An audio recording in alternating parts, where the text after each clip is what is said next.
नमस्कार, आपण पाहत आहात पुणे लाईव्ह न्यूज। पाहुयात आज दिवसभरातील ठळक घडामोडी। खेड तालुक्यातील राष्ट्रवादी काँग्रेस अजित पवार गटाच्या कार्यकर्त्याची मागील 24 तासापासून आयकर विभागाकडून चौकशी सुरू आहे। खेड तालुक्यातील चाकण औद्योगिक भागातील खालुंब्रे गावात सदरची कारवाई करण्यात येत असल्याचे समजते। संबंधित व्यावसायिक हा अजित पवार गटाच्या राष्ट्रवादी काँग्रेसचा जिल्हा युवक उपाध्यक्ष असल्याची प्राथमिक माहिती समोर आली असून संबंधित कार्यकर्त्याच्या ट्रान्सपोर्ट तसेच कार्यालय आणि इतर ठिकाणी आयकर विभागाच्या अधिकाऱ्यांकडून गेल्या 24 तासांपासून तपासणी सुरू आहे। यामध्ये नेमकं आयकर विभागाच्या हाती काय लागलं हे स्पष्ट झालेलं नाही।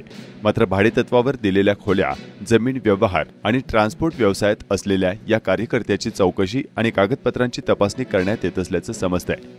चाकण औद्योगिक भागात अचानक झालेल्या छापेमारीमुळे खालुंब्रे आणि महाळुंगे आदी भागातील करबुडव्या व्यावसायिकांचे आणि भाड्याने खोल्या असलेल्या मालकांचे तसेच ट्रान्सपोर्ट चालकांचे चांगलेच धाबे दणाणले आहेत। मागील काही दिवसांपासून चाकण औद्योगिक भागातील अनेक कर चुकवणारे व्यावसायिक हे आयकर विभागाच्या रडारवर होते। त्यानुसार आयकर विभागाचे अधिकारी मंगळवारी खेड तालुक्यामध्ये दाखल झाले। त्यानंतर अधिकाऱ्यांनी हा छापा मारल्याचं स्पष्ट झालं। खेड तालुक्यातील राष्ट्रवादी काँग्रेस अजित पवार गटातील बड्या नेत्यावर आयकर विभागाने छापेमारीची माहिती तालुकाभर पसरली। सदर कारवाई झालेला कार्यकर्ता नेमका कोण यावरून त्याची चर्चा सुरू झाली आहे। आयकर विभागाकडून या कारवाईबाबत कमालीची गुप्तता पाळण्यात आली आहे, त्यामुळे याबाबतचा अधिक तपशील समोर आलेला नाही। मागील काही महिन्यांपासून विविध ठिकाणी आयकर विभागाकडून छापेमारी केली जाते। या छापेमारीबाबत अधिकृत माहिती आयकर विभागाकडून दिली जात नाही। आता खेड तालुक्यात पडलेल्या धाडीमुळे खळबळ उडाली आहे।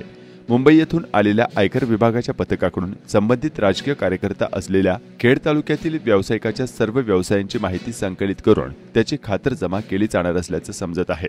मात्र आयकर विभागाच्या छाप्यावरून तालुकाभर वेगवेगळ्या चर्चा सुरू झाल्या आहेत। प्रत्यक्षात मुंबई येथील जीएसटी विभागाशी संबंधित अधिकारी आणि आयकर विभागाने मागील वर्षभरात चाकणमधील अनेक कंपन्या आणि आस्थापना यांच्या कागदपत्रांची 2 दिवस ते आठवडाभर तपासणी केल्याच्या अनेक घटना घडलेल्या असून याची वाच्यता देखील अजिबात झाली नव्हती।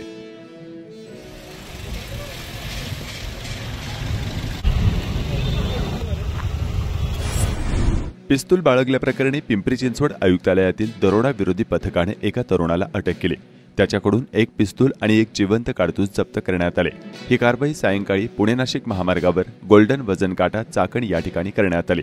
रोहन सूर्यकांत ढेरंगे, वय वर्ष 19, राहणार गोळानी, तालुका खेड असे अटक केलेल्या तरुणाचे नाव आहे।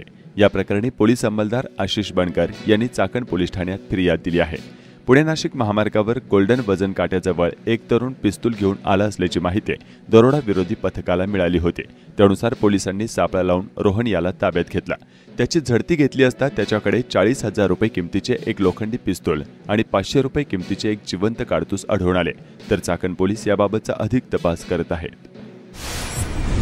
खेड तालुक्यातील काळूस येथे रात्री बिबट्याने बबन रामभाऊ खैरे यांच्या गोठ्यातील वासरू ठार केले आहे। सकाळी वासरू गोठ्यात न दिसल्याने शेतकऱ्यांनी परिसरात पाहणी केली। गोठ्यापासून 500 मीटरच्या अंतरावर त्यांना हे वासरू बिबट्याने फाडलेल्या छिन्नविछिन्न अवस्थेत मिळून आले। बुधवारी दिनांक 29 मे 2024 रोजी राजगुरुनगर पोलिसांनी व राजगुरुनगर नगर परिषदेच्या पथकांनी संयुक्त कारवाई करत शहरातील 13 कॅफेंची तपासणी केली।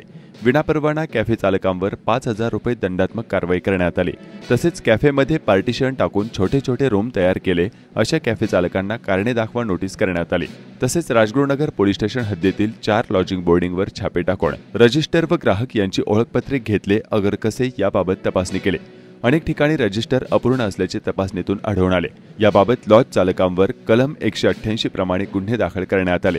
या तपासणीत लॉजिंगमध्ये मिळून आलेल्या ग्राहकांची चौकशी केली असता ते एकमेकांच्या संमतीने लॉजिंगमध्ये आले असल्याचे निष्पन्न झाले असल्याची खात्री करून त्यांना सोडून देण्यात आले।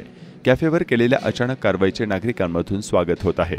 आज दिनांक 29/5/2024 रोजी खेड शहरामध्ये कॅफे नावाचा प्रकारात ठिकाणी काहीतरी चुकीच्या गोष्टी घडतात अशी गोपनीय माहिती मिळाल्यामुळे नगर परिषद राजगुरुनगर खेड आणि पोलीस स्टेशन राजगुरुनगर खेड संयुक्त दोघांनी मिळून 12 पथके तयार करून पोलिसाचे आणि नगरपालिकेचे अधिकारी कर्मचारी असे मिळून जवळजवळ 14 ठिकाणी आपण आज कारवाई केलेली आहे। कारवाईच्या ठिकाणी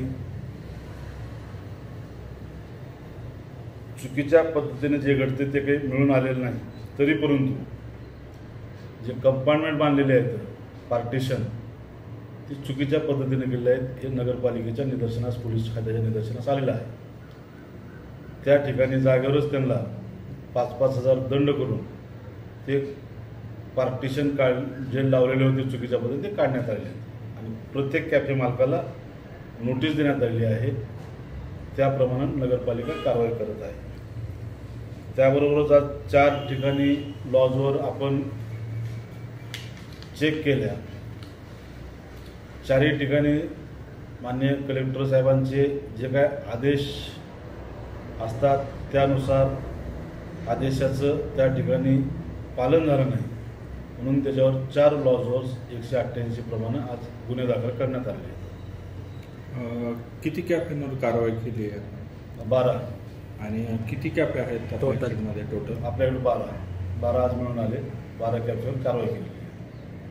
असं आहे किंवा ते आज काही लॉजवरही कारवाई झाली सांगितली. 4 लॉजवर 188 प्रमाणे कारवाई केली.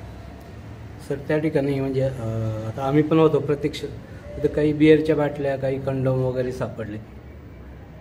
एका कॅफेवर मिळालेलं आहे पण ते रिकामे आहेत. दोन्ही कॅफेवर मिळाले फोटो. मला एका मिळालं, दुसऱ्या पण EMT रिकामे होते.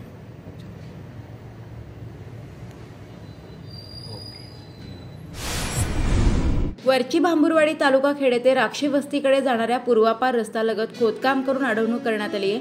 ओढ्यातून तयार करण्यात आलेल्या रस्त्यावर खोदकाम केल्याने ओढ्याचा प्रवाह अडवण्यात आला.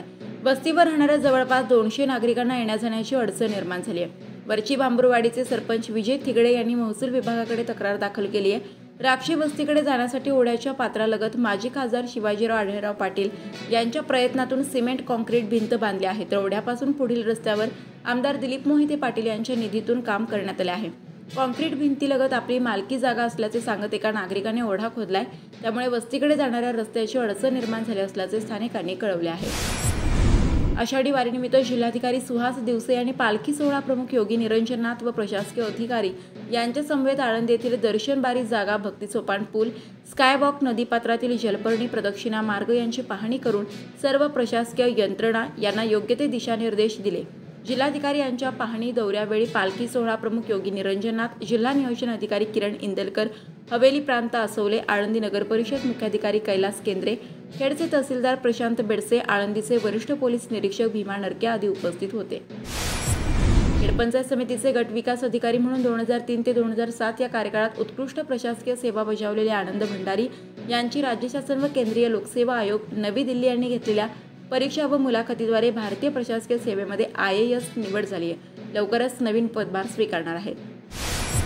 राजगुरुनगर येथील खेड तालुका शिक्षण प्रसारक मंडळ संचलित हुतात्मा राजगुरू महाविद्यालयात कला, वाणिज्य आणि विज्ञान शाखेकरिता इयत्ता 11वी साठी प्रवेश प्रक्रिया 29 मे ते 5 जूनपर्यंत सुरू करण्यात आली आहे. महाविद्यालयात 8 जून रोजी मेरिट यादी प्रसिद्ध करण्यात येणार असल्याची माहिती प्राचार्य डॉक्टर शिरीष पिंगळे यांनी दिली.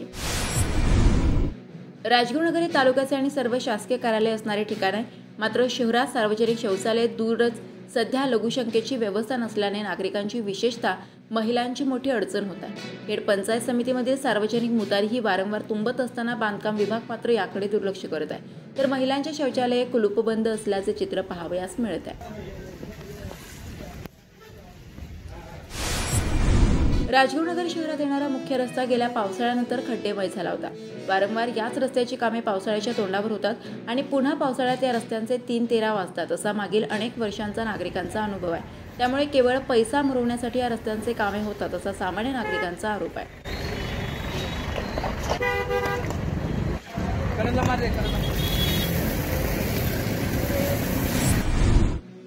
खेडचे आमदार दिलीप मोहिते पाटील यांच्या वाढदिवसानिमित्त राजगुरुनगर परिसरातील सातकर स्थळातील निवासस्थानी खेड तालुक्यातील असंख्य कार्यकर्त्यांनी त्यांना शुभेच्छा देण्यासाठी गर्दी केली होती. सर्व पदाधिकारी, विविध गावचे सरपंच, उपसरपंच आणि खेड तालुका पत्रकार संघाचे अध्यक्ष गणेश फलके, उपाध्यक्ष राजेंद्र मांजरे, माजी अध्यक्ष कोंडीभाऊ पाचारणे, राजेंद्र सांडभर, एकनाथ सांडभर, तुकाराम बोंबले, विजय मुरे आदींसह पत्रकार देखील मोठ्या संख्येने उपस्थित होते. या निमित्ताने आयोजित रक्तदान शिबिरात कार्यकर्त्यांनी मोठ्या संख्येने रक्तदान केले.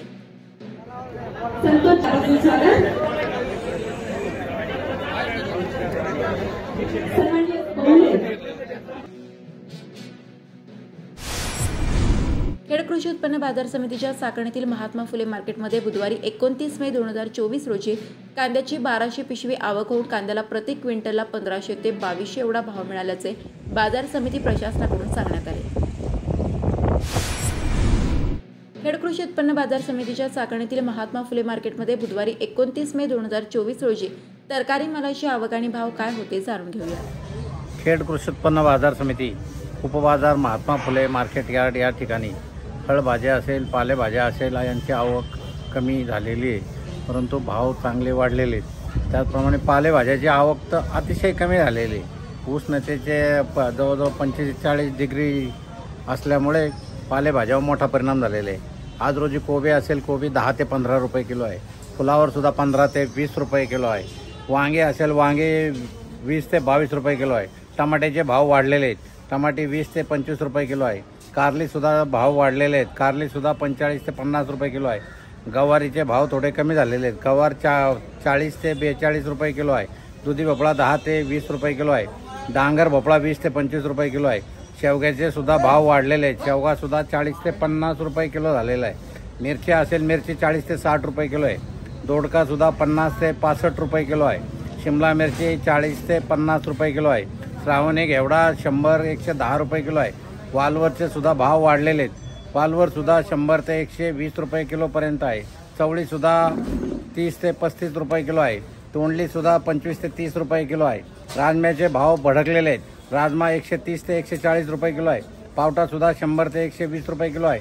भेंडी सुद्धा 30 ते 35 रुपये किलो आहे। गाजर सुद्धा 20 ते 25 रुपये किलो आहे। घोसावळी 25 ते 30 रुपये किलो आहे। बीट 15 ते 20 रुपये किलो आहे। काकडी 10 ते 15 रुपये किलो आहे। तूर 100 ते 120 रुपये किलो आहे। पापडी सुद्धा 100 ते 110 रुपये किलो आहे। वाटाणा सुद्धा 90 ते 100 रुपये किलो आहे। त्याचप्रमाणे पालेभाज्या असेल, पालेभाज्यांचे भाव प्रचंड वाढलेले, पालेभाज्याची आवक अतिशय बाजारात कमी झालेली आहे। मेथी 20 ते 25 रुपयाला गड्डी आहे। त्याचप्रमाणे कोथिंबीर सुद्धा 20 ते 25 रुपयाला गड्डी आहे। त्याचप्रमाणे शापू असेल, शापू सुद्धा 15 ते 20 रुपयाला गड्डी आहे। त्याचप्रमाणे पालक असेल, पालक सुद्धा 10 ते 15 रुपयाला गड्डी आहे। सर्वसाधारण बाजारामध्ये अशी स्थिती आहे। नमस्कार, आपण पाहत आहात पुणे लाईव्ह न्यूज।